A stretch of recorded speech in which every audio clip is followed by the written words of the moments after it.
Sziasztok! Ebben a gyakorló videóban azt mutatom meg, hogy hogyan töltjük fel a pénzt az e-walletba.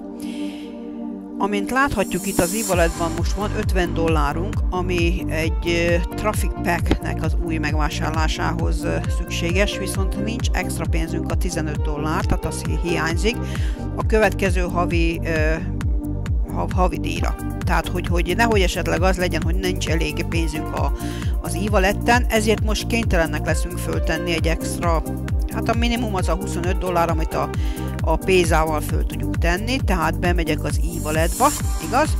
Azt mondja, hogy Fund e-wallet, most szépen bemegyünk, és akkor ide lemegyek egész az aljára, és kijelölöm a Pézát. Tehát a Pézához beírom, hogy $25, oda is írja egyébként, ha tehát látjátok, azt mondja minimum payment $25, tehát $25, igen, azt fizetjük be. $25, és akkor load e-wallet.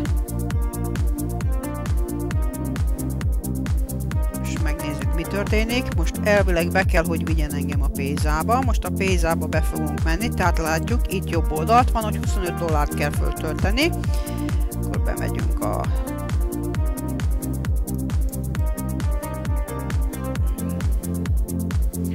Bementünk a Pézába, és itt fönt láthatjuk azt is, hogy a Banners Broker, tehát a Banners Brokerhez fog bemenni a pénz, természetesen a Pézán keresztül. Na most megnézzük, mi történik. Igen, $25.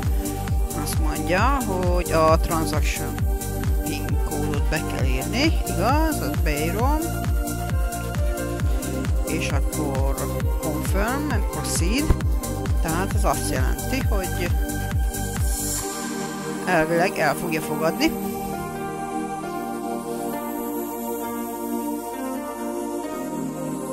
Tessék, már be is ment a pénz, igaz?